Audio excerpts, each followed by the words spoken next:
Good morning, scholars. Welcome back to History with Mr. Amador. I hope you uh, were able to review with your class and didn't feel like you forgot too much over the weekend. Remember, you can always reach out with any questions by sending me an email if you're confused about anything.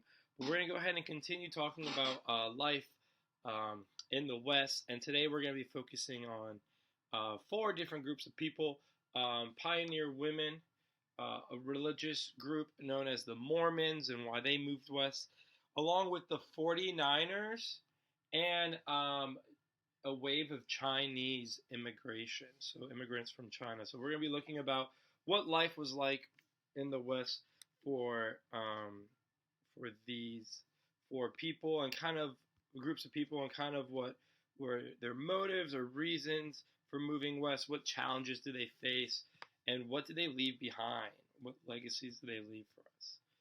All right, we're gonna go ahead and get started reading pioneer women. Women pioneers shared in the danger and the work of settling the West. Most of these women were wives and mothers, but some were single women with motives of seeking homesteads, that's like land to live on, husbands, or other new opportunities. Pioneer women not only helped to shape the future of the West, but also earned new status for themselves and for women throughout the United States. So, um, one thing that attracted a lot of women to moving out west was this idea of tons of new opportunities, and they're going to, when it says like earn new statuses, women are going to prove themselves that they're just as tough as men because they can survive and thrive in these harsh conditions that were in the West. So pioneer women are going to kind of change the perspectives of women and their identity. Okay, on the trail. Between 1840 and 1869, about 350,000 people traveled west in covered wagons.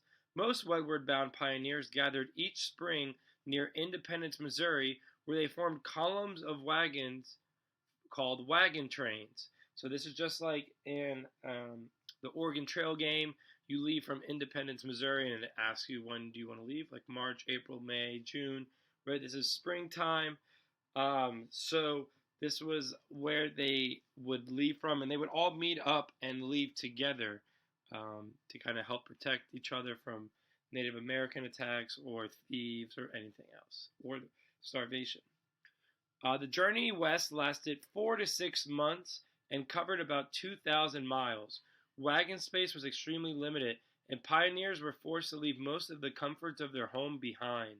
When the way became steep, they often had to toss out the few treasures they managed to bring, which left the Oregon Trail littered with furniture, china, which is like plates, forks, knives, things like that, books, and other cherished objects. So they would have to toss stuff out to lighten the weight. All right, let's keep going. Women were expected to do the work they had done back home: cooking, washing clothes, taking care of the children, but while traveling 15 to 20 miles a day. So meals on wheels were simple. About the only change we have from bread and bacon, wrote Helen Carpenter, is to bacon and bread. So saying their lives were very similar, but they just had to work, just do everything they had to do on top of traveling 15 to 20 miles a day. All right, so the daily drudgery wore many women down. For example, Lavinia Porter recalled, "I would make a brave effort to be cheerful and patient until the camp work was done. Then, starting out ahead of the team and my men folks, when I thought I had gone beyond hearing distance, I would throw myself down on the unfriendly desert and give way like a child to sobs and tears." So just saying, like, just wanting to give up and not continue. All right, trail hazard. So this was not easy for anyone, and the death toll on the trail was high. As you guys have probably experienced playing the Oregon Trail game, a lot of people die on this trail from diseases, right, like dysentery or measles. Um, and disease is the biggest killer, right? Accidents are also common. People falling off wagons, people drowning when they cross the rivers. Native Americans sometimes attacked, but those were very rare. But the prospect of them still added to the sense of danger. And by the end of the journey, each woman had a story to tell. Some had seen buffalo stampedes, which is like when like a ton of buffalo run and charge at an object, and prairies fires on the Great Plains. Some had almost frozen to death in the mountains or died of thirst in the desert. Regardless, most survived to build new lives in the West.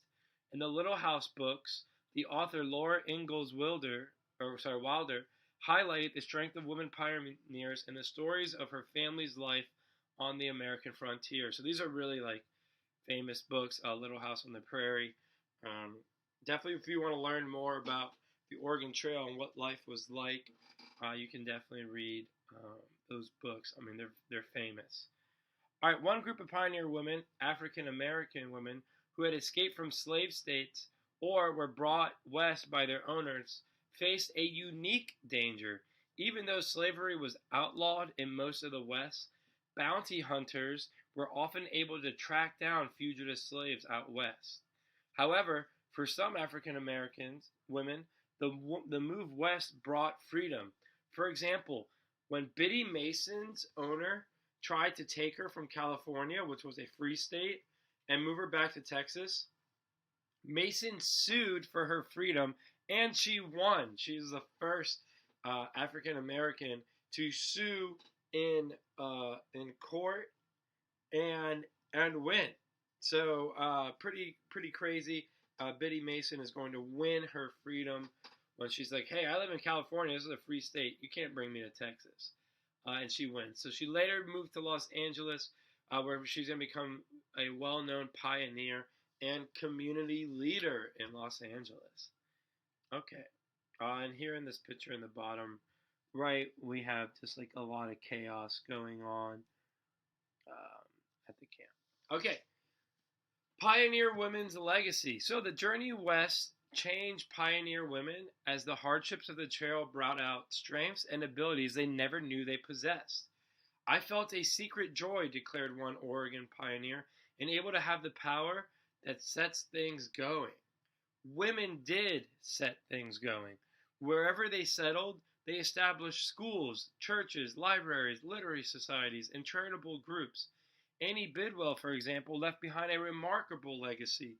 When Annie married John Bidwell, she moved to his ranch in what is now the town of Chico, California, where she taught sewing to local Native American women and helped children learn to read and write English. Annie convinced John to give up drinking alcohol, and he closed the tavern that had been part of his home and encouraged the building of Chico's first church. Pretty fascinating stuff. This is Annie down here. Let's keep going. Annie was active in other causes as well, including the movement to give women a right that had long been denied them in the East, the right to vote. Wyoming Territory led the way by granting the women the right to vote in 1869. By 1900, a full 20 years before women would gain the right to vote across the nation, women were voting in 4 western states. So Wyoming is going to give women the right to vote in 1869, and then by 1900, 4 other states are also going to allow women to vote, all in the West. So this is going to happen way before the United States allows women to vote for federal elections. So women still couldn't vote for president, but they could vote for their governors and representatives and senators. This was a big deal. So life for women out west was a lot different than back east because they had a lot more opportunities. As we can see, they are able to vote, which is a big deal. The freedom and sense of equality enjoyed by women in the West helped pave the way for more equal treatment of women throughout the United States. And this is perhaps the greatest legacy of women pioneers. So women back east were like, wait, Why can't women out west vote, but we can't? That makes no sense. And so this is going to be the narrative is going to be changed to allow women to have equal rights as men. All right, the next group of people we're going to be talking about that traveled west are the Mormons. And the Mormons are a religious group who were moving west to practice their religion freely, just like the Pilgrims who left England and moved to the New World to practice their religion freely. The Mormons are going to do the same thing. They're being persecuted, which means people are like trying to like throw them in jail and declare them dangerous. All right. The Mormons. In 1846, a wagon train of pioneers headed west in search of a new home. Looking down on the shining surface of Great Salt Lake in what is now Utah, their leader, Brigham Young, declared, "This is the place." It was not a promising spot, with one pioneer describing the valley as a broad and barren plain, blistering in the rays of the midsummer sun. A woman wrote, "Weak and weary as I am, I would rather go 1,000 miles further than remain here."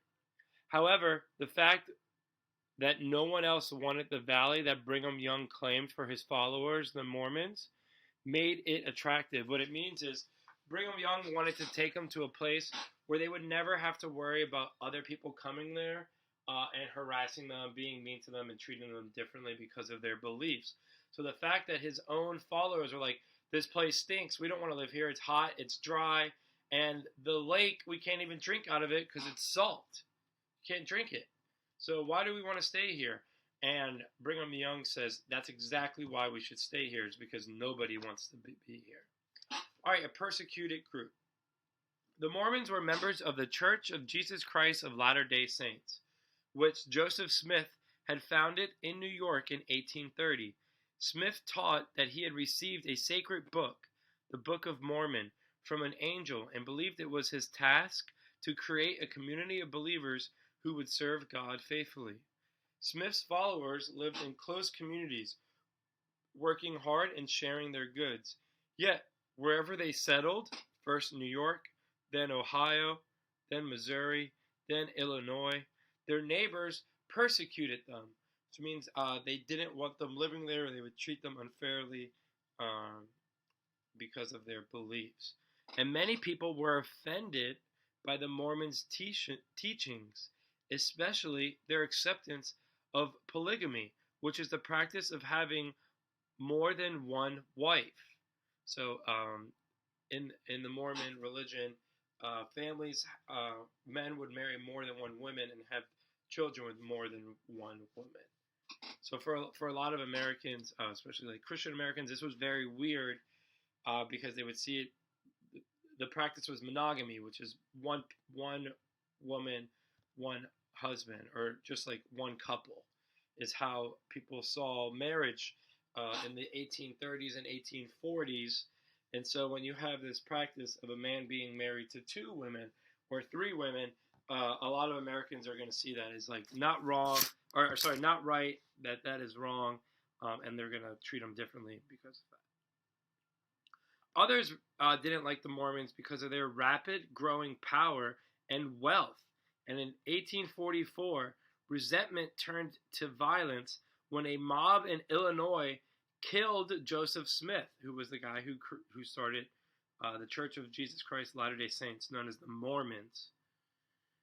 So they're going to kill Joseph Smith, and after Smith's death, Brigham Young is going to take over as the leader of the Mormons, and he's going to decide to move his community out west to Utah, where they might be left alone to follow their faith in peace, right? So they were being attacked and killed. West to Utah.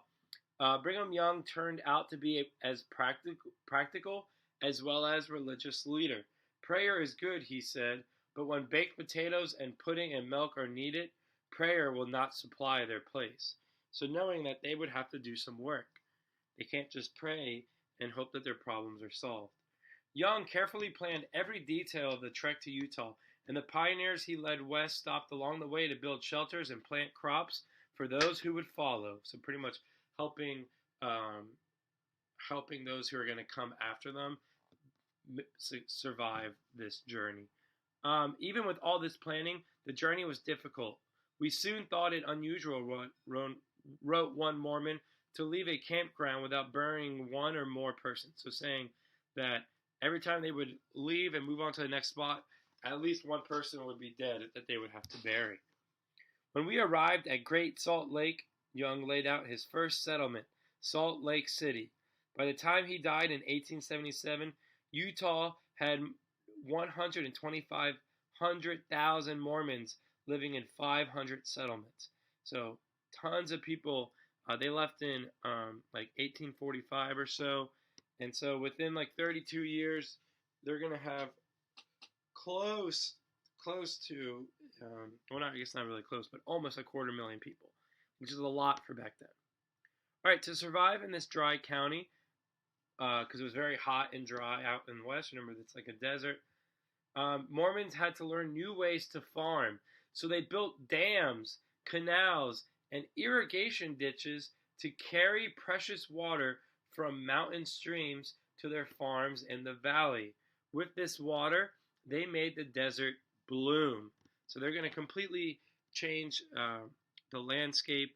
They're going to be able to make it green, which it still is today, thanks to the Mormons. All right, the Mormons' legacy. The Mormons were the first Americans to settle the Great Basin, which is that area of like Nevada, Utah, Wyoming,